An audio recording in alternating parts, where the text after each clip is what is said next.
네, 이렇게 북한이 오늘 새벽 동해상으로 미사일 2발을 발사했습니다. 어떤 의도가 있는지 그 배경을 김용현 동국대 북한학과 교수, 또 왕선택 통일외교 전문기자 두 분과 살펴보도록 하겠습니다. 네, 안녕하십니까? 안녕하십니까? 자, 미사일 2발 중에 한 발의 비행거리가 690여 킬로미터. 어떻습니까? 비행 형태로 봤을 때 좀 눈에 띄는 특이점이 있습니까? 네, 특이점이 상당히 있는 것이라고 봐야 되겠습니다. 네. 이 고도와 거리를 보고 이제 이 미사일 기종 종류를 이제 식별을 해내야 되는데 네. 이제 미사일 한 기는 고도가 50여 킬로미터에 이제 430킬로미터를 날아가는 것이죠. 이 고도와 이 거리를 보면 이것은 북한판 이스칸데르라고 하는 미사일일 것이다. 이렇게 볼 수가 있거든요. 네. 그런데 그 다음 두 번째 30분 있다가 쏜 두 번째 미사일이 고도는 똑같은데 이게 거리가 690킬로미터를 나갔다는 것이죠. 원래 이스칸데르 미사일 표준형이 500킬로미터가 최대 사거리입니다. 네. 그래서 500km 한참 넘어갔잖아요. 아, 이렇게 되면 이게 이스칸데르가 맞는가라고 우리가 질문을 던져야 되고요. 그런 차원에서 이스칸데르 미사일일 경우도 있습니다. 왜냐하면 탄두 무게를 줄이고 연료양을 조절하는 방법으로 사거리를 늘릴 수가 있다라고 하는 것이 그동안 미사일 전문가들의 분석이었기 때문에 네. 그렇게 볼 수도 있고, 그게 아니라면은요, 이것이 이제 스커드 계열 미사일 중에 사거리가 정상적으로 발사했을 때 1000km 나가는 미사일이 있습니다. 그것이 스커드 ER 미사일이에요. 네. 이 스커드 ER 미사일을 고도를 낮춰서 정상 각도가 아니라 저각도로 발사를 하면 거리가 줄어들 수 있다라는 분석이 있습니다. 그래서 690km라면 혹시 스커드 ER 미사일을 저각 발사를 해서 거리 조절을 했을 수 있다. 이런 계산을 해볼 수가 있는데, 대체적으로 봐서는 이스칸데르 미사일의 가능성이 조금 더 크지 않을까, 이렇게 분석을 해볼 수 있습니다. 네, 우리 군 당국이 지금 이 내용을 분석을 하고 있다고 하니까 또 그렇습니다. 분석 내용을 한번 지켜보도록 하겠고요. 왕선택 기자께서 간단히 설명을 해주셨는데 이 추정 단계입니다만은 이스칸데르 어떤 미사일인지 박석원 앵커의 설명을 듣고 나서 또 김용현 교수님께 질문을 이어가도록 하겠습니다. 네, 이스칸데르라는 명칭은 동서양 대제국을 건설한 알렉산더 대왕의 중동식 호칭입니다. 러시아가 1996년 새 단거리 전술 탄도미사일을 개발하면서 이스칸데르라는 이름을 붙였습니다. 이스칸데르 미사일의 특징은 독특한 비행 궤적인데요. 보통의 탄도미사일은 높은 고도로 올라갔다가 포물선 비행을 하죠. 그런데 이스칸데르는 일반 탄도미사일보다 낮게 떠오르고 저고도에서 날개를 움직여 수평 비행을 하다가 목표 지점 근처에서 불규칙한 회피 기동으로 목표물을 타격합니다. 이런 특징 탓에 이스칸데르는 미사일 요격을 회피할 수 있는 최신의 미사일로 탄도미사일 계열에서도 가장 진화한 무기 체계라고 할 수 있습니다. 지난 5월 북한이 발사한 미사일의 경우도 정점 고도 45km에서 50km 하강하면서 수직과 수평 비행 등 복잡한 비행 패턴을 보인 것으로 알려졌습니다. 때문에 군사 전문가들은 북한이 러시아의 미사일 기술을 도입해 북한판 이스칸데르를 개발한 것 아니냐는 분석이 나오기도 했었죠. 오늘 북한이 발사한 미사일도 한 발은 고도 50여 킬로미터에 430km를 날아갔기 때문에 지난 5월 발사한 북한판 이스칸데르와 유사하다고 분석하고 있습니다.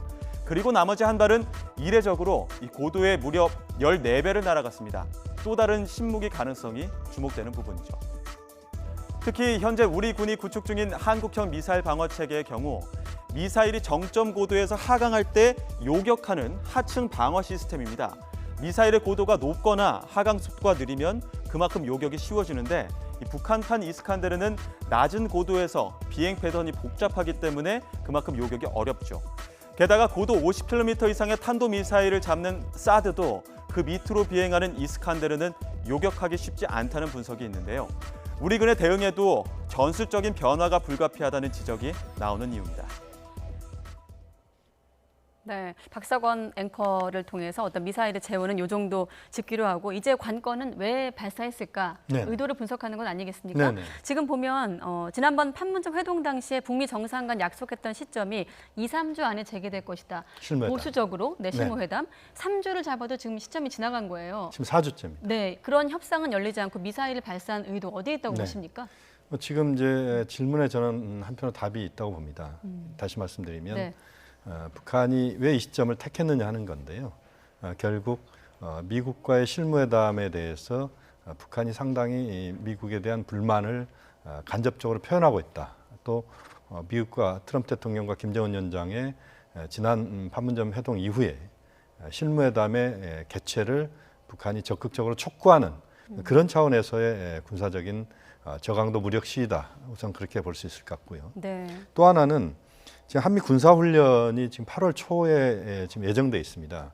우리 당국도 한미 군사훈련을 하겠다는 것이고, 물론 이제 한미 군사훈련이 예전에 비해서는 굉장히 축소된 형태의 군사훈련입니다. 네. 지금 이제 동맹 19-2 뭐 이렇게 지금 이제 일단은 뭐 우리가 가칭 그렇게 이름을 붙이고 있는데 네. 예전에 을지 프리덤 가디언 훈련을 상당히 축소한 형태의 그런 훈련이고 실제 군인들이 직접 행동하기보다는 이제 워게임 비슷한 네. 그런 훈련입니다. 전자권 전환을 감안한 그렇습니다. 축소된 훈련이죠. 그렇습니다. 예. 이제 전자권과 관련돼서 우리가 전자권을 조기에 지금 그것을 환수하기로 돼 있는데 예. 그것을 대비하는 훈련이기 때문에 우리 정부로서는 이제 하겠다는 것인데 과거에 이제 지난 싱가포르 정상회담도 그렇고 하노이 때도 그렇고 이번에 이제 남북미 판문점 접촉에서도 그렇고 예. 어쨌든 한미 군사훈련을 트럼프 대통령이 하지 않겠다 이런 이야기를 좀 일부 꺼냈기 때문에 거기에 대한 이제 약속을 지켜야 된다는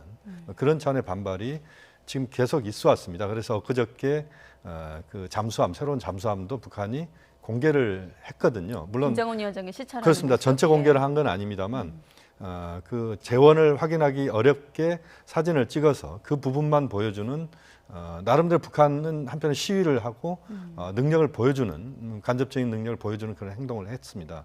그런 것도 지금 이제 북한의 불만과 또 북한 나름대로의 미국과의 그런 대화 또 한미 군사훈련에 대한 반발 이런 것들을 함께 보여주는 측면이 있다. 네. 또 마지막으로 하나는 이 볼튼 안보 보좌관이 예. 지금 그제 왔다가 어제 이제 갔는데요. 네.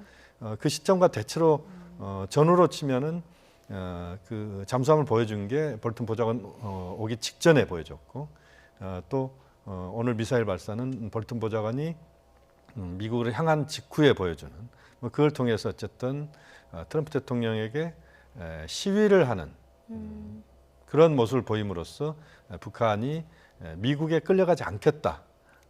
앞으로 실무회담을 하더라도 끌려가지 않을 것이고 또 실무회담 과정에서도 역시 미국이 좀 더 적극적으로 행동해야지 그렇지 않으면 북한은 여러 가지 카드들을 군사적인 시위를 할 수 있는 카드들을 갖고 있다는 것을 좀 네. 보여주는 뭐 그런 행보다라고 우선 정리할 수 있을 것 같습니다. 교수님의 말씀을 간단히 요약하면 미국 보란 얘기잖아요. 그렇죠. 네, 실무 네. 협상을 어떻게 좀 끌어내기 위한 뭐 자막에 나오듯 어떤 무력 시위로 볼 수 있는데 왕 기자께서는 어떻게 보십니까? 당연히 그런 의미가 있고요. 이제 실무 협상을 이제 끌어내기 위한 노력이면서 다만 이제 실무 협상을 유리하게 이끌어내는 것이죠. 네. 유리한 조건이 전제된 상태에서 실무 협상을 하고 싶은 거니까 기싸움 의미가 분명히 있다고 보고요. 다만 이제 북한의 무력 시위 쪽에서는 내부 요인도 항상 또 같이 또 고려를 해야 되는 측면이 있어요. 네. 북미 협상이라고 하는 게 작년부터 이제 계속 이어져 오고 있는데 김정은 위원장 입장에서 본다면 실적이 좀 나와야 되는데 이런 부분이 아직까지 되지 않고 있단 말이죠. 그래서 북한 사회 내부에서 불만이 있을 수 있고 특히 북한 군의 경우에는 비핵화라고 하는 부분을 놓고서 협상을 하고 있기 때문에 네. 사실 굉장히 불안감이라든가 불만이 있을 수가 있습니다. 그래서 어떻게 보면 최근에 김정은 위원장의 행보 속에는 북한 군부의 마음을 달래는 그런 부분들이 좀 있다고 봐야 됩니다. 내부용이다. 네, 그래서 이제 분명히 미국에 대한 어떤 압박이라든가 한미연합 군사훈련에 대한 맞대응 차원이 분명히 존재하지만 그런 것들을 활용해서 내부적으로는 북한 군부의 어떤 결속을 계속해서 유지시키는 그런 선전선동의 효과를 노렸을 수 있다. 오히려 제가 볼 때는 그런 쪽에 조금 더 신경을 쓰지 않았을까 이런 생각을 좀 해보고 싶습니다. 네, 사실 뭐 지금 동북아 정세가 사실 복잡합니다. 뭐 이번 미사일 발사와 한일 갈등을 직접적으로 연결할 수는 없습니다만 어떤 좀 한반도라는 큰 틀의 주변국으로 본다면 최근에 또 중러 뭐 군용기가 뭐 카디지를 침범하거나 영공을 침범하기도 했는데 그런 부분하고 조금 연결해서 생각해볼 여지도 있습니까? 뭐 그걸 직접적으로 대입하는 네. 것은 그렇게 간단한 문제는 아니라고 봅니다. 지금 안성택 기자도 이야기를 했고 결국 한편은 미국에 대한 시위, 또 미국이 좀 더 적극적으로 실무회담에 나서야 된다. 이것을 보여주는 것이고 내부 결속을 꾀하는 이런 측면에서의 북한의 행동이라고 봐야 됩니다. 그래서 이것을 우리가 너무 과대하게 해석하거나 또는 한일 갈등이랄지 또는 중국, 러시아의 그런 한국 영공 침공, 독도 해상에서의 그런 예. 침공 뭐 이런 부분들까지 연결시킬 필요는 없다고 보고, 다만 이제 전반적으로 이제 이런 흐름들이 결국 한반도의 정세를 좀 불안하게 보는 또는 불안정하게 가게 하는 그런 요소들이 있을 수 있기 때문에 네. 좀 더 우리 정부 당국이 차분하고 신중하게 현재 문제들을 좀 차근차근 좀 풀어가는 또 접근하는 그런 지혜가 필요한 것이고, 네. 또 우리 정부 당국뿐만 아니라 전체적으로 국민 여론도 지금의 어떤 국면들을 하나하나 우리가 슬기롭게 넘어가는 뭐 네. 이런 차원에서 좀 더 차분한 대응이 필요하다고 봅니다. 네. 뭐 그것과 관련해서 한 가지 좀 예. 덧붙이고 싶은 말씀이 있는데, 중국과 러시아의 최근 이제 행동이 이제 굉장히 좋지 않죠. 카디지를 네. 우리의 방공 식별 구역 안에 무단으로 진입을 했다라는 점이 이제 문제가 되고, 특히 러시아 공군이 군용기가 이제 독도 영공을 침범한 부분에 대해서 굉장히 네. 이제 불쾌한 문제가 발생을 했어요. 그런데 이런 중국과 러시아 행보에 대해서 북한까지 같이 편승해서 한미일 대 북중로의 대립 구도를 뭔가 북한도 네. 편승하는 게 아닌가라고 하는 분석은 저는 굉장히 좀 동의하기 어렵다, 이런 생각을 좀 갖고 있습니다. 네. 왜냐하면 북한 입장에서도 독도라고 하는 것은 우리의 영토, 북한은 남쪽을 자기 영토라고 주장하고 있거든요. 그것을 우리가 이제 뭐 믿거나 말거나 하지만 북한은 스스로 그렇게 얘기하고 있어요. 네. 북한이 자기 영토로 주장하는 독도에 외국의 군대 군용기가 말없이 들어갔다고 하는 상황을, 그거를 북한이 지지해서 어떤 행동을 한다, 어떤 입장을 같이 한다 하는 것은 상상할 수 없습니다. 그래서 이 지금 중국과 러시아의 행동과 북한을 같이 엮어서 아니면 뭐 이렇게 지지하는 입장에서, 협조하는 입장에서 판단하는 것은 저는 굉장히 오류가 있을 것이다. 예. 이렇게 좀 생각을 해볼 뭐 수가 있습니다. 전통적으로는 북중러와 한미일이 좀 대립각을 세웠던 건 맞지만 그렇죠. 지금 상황에서 그렇게 분류해서 그냥 외국의- 칼 자르듯이 할 필요는 없다. 네, 러시아를 포함해서 외국의 군용기가 영공에 들어가는 것을, 그것이 남쪽의 영공이든 북한의 영공이든 네. 한반도의 영공에 들어오는 것은 저는 북한도 절대적으로 결단코는 반대할 것이라고 생각합니다. 네. 그러니까 지금 이제 한미일, 북중러 이런 구도 이야기들이 한편 나오고 있습니다만, 네. 그건 이제 냉전 시대에 그런 구도가 있었던 건 분명한 사실이고요. 그러니까 한미일 남방 삼각동맹, 네. 북중러 북방 삼각동맹, 우리가 그런 표현들을 썼습니다. 그러나 이제 지금 구도는 2018년도에 한반도 동북아 질서가 급격하게 이제 변하면서 그런 냉전적, 반공적 또는 그런 질서는 해체가 되고 있는 상황이기 때문에 그 문제를 갖고 지금 북한의 미사일 발사를 그것과 연관시키는 것은 저는 굉장히 무리한 주장이고, 그렇군요. 오히려 이제 북한 행동은 철저하게 미국과 북한 내부를 향한 측면이 강하다, 뭐 그렇게 정리하는 것이 맞다고 봅니다. 네. 아무래도 그 하노이 회담 이후 잘 문제가 안 풀릴 때 북중 회담, 또 북러 회담이 열렸었기 때문에 아마 그 문제와 결부해서 논리를 만드는 어떤 시각도 있지만 두 분 모두 무리라는 좀 생각을 갖고 중국하고는 계시죠? 확실히 협력합니다. 중국하고는 안보 문제에 있어서 긴밀한 협의하는 건 틀림없는 사실인데, 예. 러시아는 그것보다는 한 발 떨어져 있다고 보는 게 맞습니다. 자, 북한의 행보와 관련해서 좀 한 가지 더 추가 질문을 드리면, 지금 일단 잠수함 시찰이 있었고 오늘 미사일 발사가 있었고 또 쌀 안 받겠다 이런 그렇죠. 입장도 밝혔는데, 또 한 가지 눈에 띄는 점이 리용호 외무상의 행보입니다. 아세안 지역 안보 포럼이죠. 불참할 것으로 보이는데 좀 맞물려서 어떤 해석이 가능할까요? 그 문제가 사실 오늘 아침에 나온 뉴스고, 네. 그 부분이 최근에 북한에 연쇄적으로 발생했던 그런 부분들이 각기 개별적인 사안이 아니라 통합적으로 이루어지고 있다는 것을 보여주는 사례가 되겠습니다. 지금 말씀하신 것처럼 벌써 4가지, 또 한 두어 가지 더 뭐 사례가 붙을 수가 있는데, 예. 북한의 행동이 굉장히 강경하고 단호하고 고집스럽게 좀 나가고 있어요. 이런 것들은 제가 볼 때는 북한의 대외 전략을 최근에 이제 통일전선부 중심에서 외무성 중심으로 변경한 그런 요인이 있습니다. 네. 그래서 그동안 이제 하노이 정상회담까지는 통일전선부가 책임을 지고 이제 주도하면서 외무성이 도와주면서 이제 왔는데 결과가 좋지 않았잖아요. 그래서 이제 북한 쪽에서는 통일전선부 쪽의 인력은 빠지고 대신 외무성이 전면에 나서서 다 주도를 하는 이런 형태로 지금 조직 변화가 됐고, 실제로 최근에 한두 달 동안의 이제 행동을 보면 남쪽에 대한 어떤 불만의 표명도 외무성 대변인의 이름으로 하는 경우가 있습니다. 네. 이것은 전례 없는 일입니다. 남쪽에 대한 불만 표명은 통일전선부 조평통이 하는 겁니다. 그리고 외무성은 미국과 일본, 중국 이런 쪽에 대한 얘기를 하는데 네. 최근에는 외무성 대변인이 남북 관계까지도 포괄해서 하는 논평하는 경우가 왕왕 나오고 있습니다. 이런 판문점 것들은 회동 직전에도 그랬던 것 같아요. 그렇죠. 이거는 네. 이제 4월 11일 날 이제 최고인민회의가 이제 재편되면서 이제 이제 그런 거 가시적으로 드러났다고 봐야 예. 되는데 외무성이 그러기 때문에 한두 달 정도 전부터 대외 전략에 관한 한 주도권을 잡고 모든 것을 새롭게 행사하는 이런 국면이라고 봐야 되고요. 그런 차원에서 새롭게 주도권을 행사하는 외무성이 그동안 20년, 30년 동안 쌓아왔던 말하자면 벼랑 끝 협상 기술 같은 그런 전통적인 방식을 다시 동원하면서 미국과의 본격적인 협상에 앞서서 최고로 강경하게 상황을 이끌어가는 어떻게 보면 큰 틀에서의 벼랑 끝 외교가 다시 한번 시작이 되고 있다. 이런 틀에서 본다면 저는 전체적으로 통합적으로 그런 부분들이 이해가 될 수 있고 우선적으로 이제 외무성이 어떤 미국과의 갈등의 연결고리를 잡은 것이 연합군사훈련이라고 하는 이런 이벤트를 잡고 네. 미국의 태도를 보면서 지금 국면을 진행해 가고 있는데 이제 미국이나 우리 이제 한국 정부의 반응에 따라서 북한 쪽의 외무성의 어떤 대응도 유연하게 또는 매우 강경하게 좀 나갈 수 있지 않을까 이렇게 볼 수 큰 있겠습니다. 틀에서 벼랑 끝 전술이다. 북한이 왜 미사일을 발사했을까? 또 북한의 최근의 행보를 짚다 보니 놓친 게 트럼프 대통령, 미국의 반응, 뭐 아직 안 나왔습니다만 네. 지난 5월 같은 경우는 별거 아니라고 선을 그었거든요. 네. 어떤 입장을, 지금 미국의 반응을 이끌어내기 위한 어떤 북한의 행동인데 어떤 반응이 나올 걸로 예상할 수 있을까요? 지난 5월 반응하고 저는 크게 차이는 없을 거라고 봅니다. 지금 오늘 미국의 반응을 보면 북한의 발사체가 단거리 발사체다라고 하는 것에 우선 이제 방점을 두고 있습니다. 네. 그때도 단거리 발사체라는 이야기를 했고요.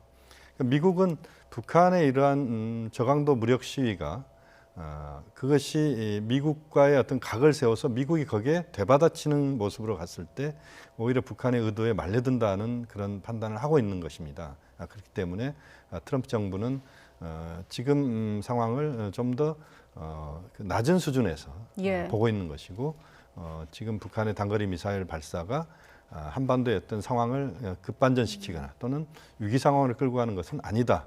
일상적인 단거리 미사일 발사다.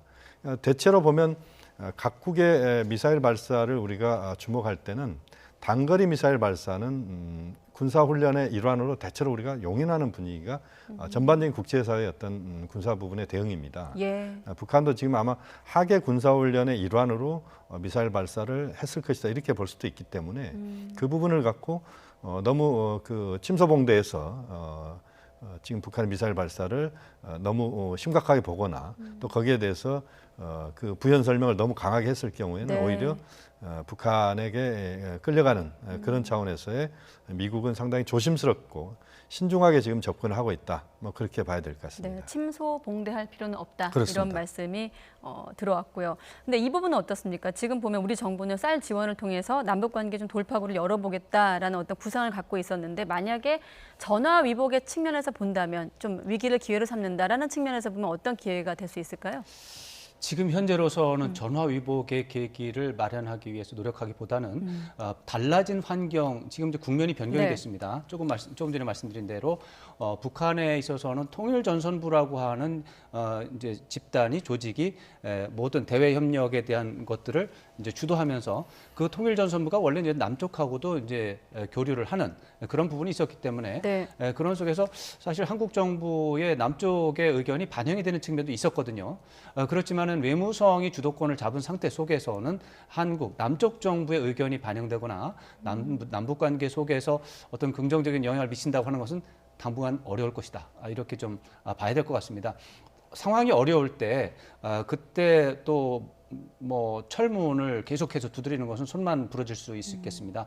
상황이 좀 호전되기를 바라고 다른 지금 같은 상황에서는 다른 기회를 더 노리는 게 더 좋을 것 같고 전화위복을 지금 당장 노리는 것은 제가 볼 때는 너무 지금 상황을 네. 간단하게 가볍게 보는 것이다. 지금 상황은 굉장히 엄중하고 복잡한 상황들이 동시에 다발적으로 발생하고 있기 때문에 네. 지금 현재로서는 상황 파악, 중심 잡기 이런 것들이 좀 더 중요할 것 같습니다. 다른 기회라고 하면 어떤 기회가 있을까요?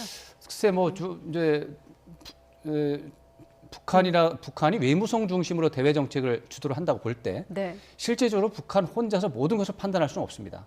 그렇다면 결과적으로 일정한 시간이 지나면 중국의 도움을 받지 않을 수가 없습니다. 네. 그리고 미국과의 협상이 진행되면 미국과의 협상에 따라서 또 어떻게 보면 역동성이 달라질 가능성이 있거든요. 그러니까 저희는 한미 동맹을 통해서 미국과의 협력을 계속해서 공고히 하면서 동시에 중국과의 협력 관계도 물밑에서 계속 유지를 하고 네. 그러면서 이제 문재인 대통령이 뭐 진정성을 갖고 모든 최고 지도자들을 대하고 있으니까 김정은 위원장이 결국 문재인 대통령의 진정성을 믿고 다시 한번 남북 관계를 소통하는 것이 좋다라고 판단할 수 있는 이런 여건을 마련하는 것이 좋지. 당장 계속해서 네. 지금 외무성이 주도하고 있는 북한문을 두드리게 된다면 어쩌면은 부장이 더 클 수 있다 이렇게 봐야 되겠습니다. 네. 자, 끝으로 앞서 네. 김 교수님이 침소봉대 할 필요는 없고 신중하고 좀 차분한 대응을 주문하셨는데 중재자로서 또 촉진자로서 우리 정부가 지금 시점에서 어떤 좀 스텝을 밟아 나가야 한다고 보십니까? 역시 이제 지금 국면이 녹록한 건 아닙니다. 네. 다만 그렇다고 해서 너무 우리가 상황 자체를 비관적으로 볼 필요는 없다고 봅니다.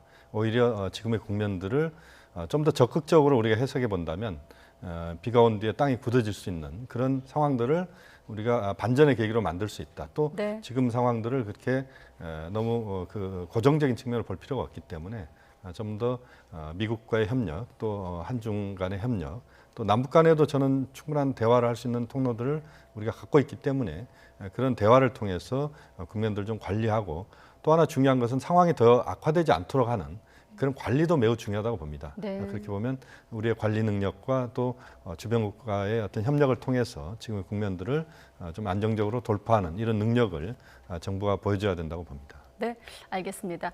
자, 지금까지 김용현 동국대 교수님 그리고 왕선택 통일외교 전문기자와 함께 살펴봤습니다. 두 분 고맙습니다. 네, 고맙습니다.